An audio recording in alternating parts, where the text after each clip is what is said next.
दो अगरबत्ती को लगा देना तुम पूजन समझते हो, अगरबत्ती को लगा देना पूजन समझते हो, भगवान के सामने दिया जला देना पूजन समझते हो, भगवान के मंदिर में जाकर एक लोटा पानी चढ़ा देना पूजन समझते हो, भगवान के मंदिर में जाकर बेलपत्र चढ़ा देना, धतूरा चढ़ा देना पूजन समझते हो।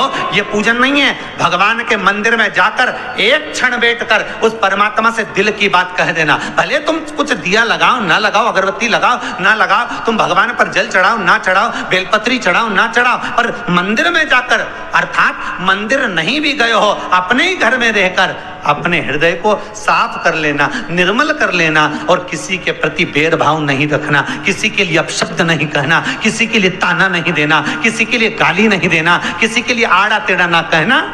ये पूजन से बढ़कर भी पूजन है साहब। आपके घर में जो दीपक होता है, दिया जो आप प्रज्वलित करते हो, तेल का दिया अगर आपको लगाना रहता है तो वो दिया अलग ही रखें। घृत का दिया अगर आपको लगाना है तो वो अलग ही रखें। घृत के दिए में तेल का दीप नहीं लगाना चाहिए और तेल के दीप में घृत का दीप नहीं लगाना चाहिए। कई लोग कहते हैं, कई लोगों का एक प्रश्न रहता है, महाराज जी गुरुदेव हमारा इतना सा कहना है कि हम मंदिर जाते हैं, रोज दिया लगाने जाते हैं, हम भगवान को रोज दिया लगाते हैं, पर एक बात समझ में नहीं आती, हमारे सालों निकल गए दिया लगाते लगाते, उसके बाद भी मैं दुखी क्यों, भगवान ने मेरे क्यों नहीं सुनी।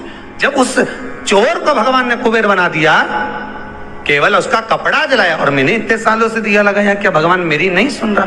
कारण हो सकता है तुम डब्बी तो घी की लेकर गई हो, बत्ती भी घी की लेकर गई हो, पर मंदिर में जो दिया पड़ा था जिसमें तुम बत्ती जला कर आई हो सकता है वो तेल की हो सकती है। कहीं ना कहीं हमारी गलती हो रही है, भगवान की तरफ से कोई गलती नहीं। भगवान तो हाला हजूर बैठा है तुम्हारा भंडार भरने के लिए, पर गलती हम करते हैं कि हम दिया नहीं ले जाते। हम तो मंदिर के दिया उठाया, अब वो घी का था कि तेल का था, अपन ने तो बत्ती लगा दी।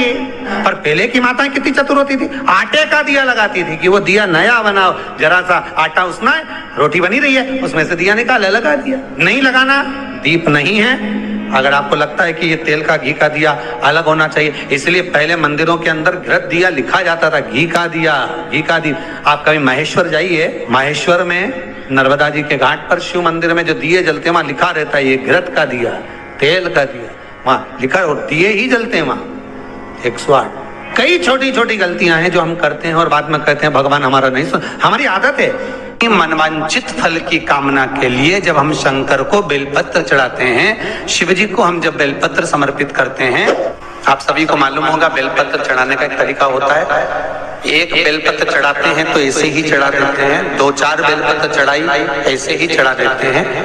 पर यदि 11 बेलपत्र, 21 बेलपत्र, 51 बेलपत्र, 108 बेलपत्र, 108 से भी ज्यादा यदि बेलपत्र हम अगर शंकर को समर्पित कर रहे हैं, तो आखिरी बेलपत्र में हमें या तो चंदन या चावल या लाल चंदन, कुछ भी अबीर गुलाल कुछ भी रखकर मध्य पत्ती पर रखकर भगवान को समर्पित करना पड़ता है अपनी कामना की पूर्ति के।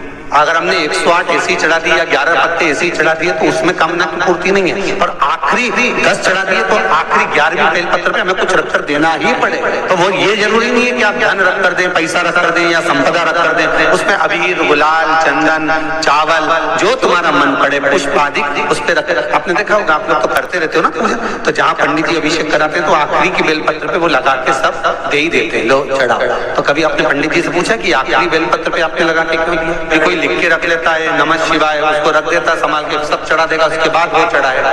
उसका कारण क्या है?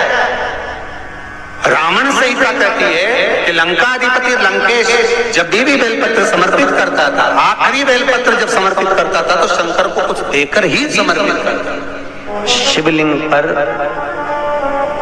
बेलपत्र चढ़ाना, जल चढ़ाना, इसका भी एक नियम होता है। शंकर जी पे शिवलिंग पर जल कहाँ चढ़ाया जाता है? सबसे पहला जल अगर शंकर जी को चढ़ाने जा रहे हो तो शंकर जी के जो चरण है जहाँ से पानी नीचे गिरता है उसके सीधे वाले भाग पर, अपने हाथ का सीधा भाग, वहां जल चढ़ाओ। फिर जहाँ लेफ्ट भाग है वहां जल चढ़ाओ। जहां शंकर भगवान का शिवलिंग रखा हुआ है, तीसरे नंबर का जल वहां चढ़ाना चाहिए। चौथे नंबर का जल भगवान शंकर के शिवलिंग पर चढ़ाना चाहिए। 5वें नंबर का जल ऊपर अगर जलाधारी लगी हो तो उसमें चढ़ाओ, नी हो जलाधारी तो भगवान शंकर का जहां नंदी बैठा है, नंदी का एक पांव ऊंचा रहता है, उस पांव के पास में जल चढ़ाना चाहिए। ऐसे 5 स्थान दिए हैं जल चढ़ाने के लिए।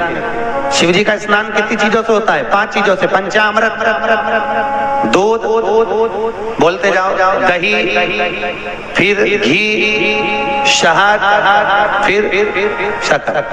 ये 5 चीजों का प्रमाण क्या है? शास्त्र कहता है दूध चढ़ाने से घर में संतान की वृद्धि होती है।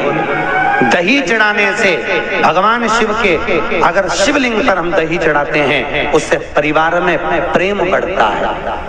क्या बढ़ता है? प्रेम। फिर घी चढ़ाने से हमारे घर से रोग दूर होता है।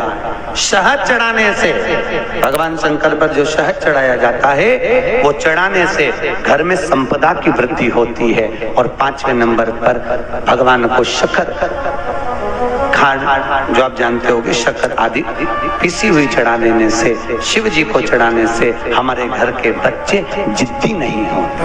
हिंदू धर्म की रीति है, जिस पात्र को हम जल चढ़ाने लेकर जाते हैं उस पात्र में भगवान के चरणों का जल लाते हैं, खाली पात्र नहीं लाते। क्या लाते हैं? भगवान के चरणों का जल। उस चरणों तक को लेकर आए, घर में रखा, सबने अपने नैनों में लगाया, हृदय में लगाया, चित्तवृत्ति में लगाया। खाली पात्र हम लेकर वापस नहीं आ रहे हैं। शिव मंदिर में जब जब जाओ, जल चढ़ाने के लिए जाओ, पात्र तुमने शंकर जी को पूरा पानी चढ़ा भी दिया तो शंकर के चरणारविंद का थोड़ा सा जल पात्र में डाल के, भले 2 बूंद लाओ, 4 बूंद लाओ, इतना सा लाओ, पर लाओ और उसको पूरे परिवार के नेत्रों में जब लेकर आए हो चरणों तक तो लगाओ। पर खाली पात्र नहीं लेकर आना। खाली पात्र लाने में ध्यान दीजिए, जब आप पूरा जल समर्पित कर देते हैं, जल समर्पित भी पूरा करना है। भगवान को चढ़ा रहे हो तो पूरा समर्पण होना चाहिए, पूर्ण समर्पण। इसलिए शंकर भगवान को अधूरा समर्पण नहीं, इसलिए श्रीफल भी पूर्ण चढ़ता है। शंकर जी के मंदिर में श्रीफल नहीं फूटता, पूर्ण श्रीफल। बेलपत्री भी पूरी, चावल का दाना भी चढ़ेगा तो आखा, फल भी चढ़ेगा तो आखा, फूल भी चढ़ेगा तो आखा। भगवान को कोई चीज खंडित नहीं चढ़ती। शिव जी को जल भी चढ़ेगा तो पूर्ण। जिस जल को चढ़ाने के लिए लेकर गए उसको बचा कर नहीं लाना है शिव मंदिर में से, संपूर्ण। भक्तों की आदत रहती है, और आपने भी गलती करी होगी, गए होगे, चढ़ा कर भी आए होगे, पूरा पानी भी उंडेल कर आए होगे, चढ़ा भी दिया, छोड़ भी आए, पर लेकर नहीं आए होगे। कई लोग गलती कर जाते हैं और फिर बाद में कहते हैं हम तो इतने साल से पूजन कर रहे हैं, भगवान हमारी सुन ही नहीं दिया। तो भगवान के मैं तो तैयार बैठा, पर तू नवा के चली जाए, लेके तो कहीं जाए। तो भगवान थोड़ी ना कहेगा कि तू मेरे पास में आए तो मेरे चरण की रज लेकर जा। भगवान थोड़ी ना कहेगा कि मेरे पास में आकर तू ये लेकर जा। भगवान तो कहेगा मेरे पास में आया है, मांगना कुछ मत, बस मुझे जो स्नान कराया है मेरा चरणों तक लेकर जा, छीट दे पूरे घर में, संपदा भरना मेरा काम है। जहां मेरी चरण की रज पहुंच गई वहां संपदा स्वतः पहुंचती, मैं वहां पहुंच जाता हूं। तो चरणों तक ले जा। पर लोग ले जाते हैं, पूजन करते, कलश भी उंडेलते, जल भी चढ़ाते, पर आते समय खाली लेकर आ जाते। भगवान को इतना बुरा लगता, मेरे दरवाजे से खाली जाए, मुझे कितना बुरा लगेगा। जो आए वो भर कर जाए, भले 2 बूंद लेकर आओ, पर उसमें चरणों तक थोड़ा सा लेकर अवश्य आए। उसी तरह जल चढ़ाने के बाद हम जब लेकर आते हैं पात्र के अंदर, ये उसमें उसकी बरकत